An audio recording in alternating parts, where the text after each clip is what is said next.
ஏமாற போறான்னு. ஆனா பார்த்தா அந்த வெள்ளி பொருளுக்குமே நகைக்கடையில கொடுக்கறத விட அதிகமா பணம் கொடுத்து வாங்குறாங்க.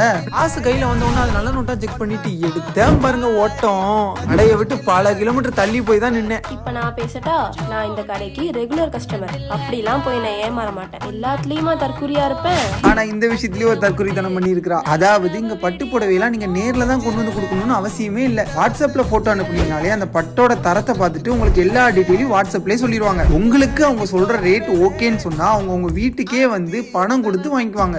நீங்க நம்பணும்ல, அதுக்கு தான் நேர்ல கூட்டிட்டு வந்தேன். நேர்ல போகணும்னு நினைச்சீங்கன்னா இவங்களுக்கு கோயம்புத்தூர்ல 2 பிரான்ச் இருக்கு, சென்னையில ஒரு பிரான்ச் இருக்கு, மதுரையில ஒரு பிரான்ச் இருக்கு. உங்களுக்கு டவுட்டா இருந்துச்சுன்னா நீங்களும் உங்க வீட்டுல உள்ள பழைய பட்டு புடவை வெள்ளி பொருட்களையும் கொண்டு வந்து பாருங்க. நீங்களே ஷாக் ஆயிருவீங்க. தூர போட சொன்னீங்களே அந்த பட்டு புடவைக்கு கிடைச்ச ரூபா, அதுக்கா இனிமேல் என்ன பொறுப்பு இல்லாதவன் சொல்லுவீங்க. என்னதான் நம்ம அவளை தற்கொலைன்னு சொன்னாலும் அவன் நம்மளை பொறுப்பானவனா மாத்தி அழகு பாக்குறா. பாத்தீங்களா? சூப்பர்ல.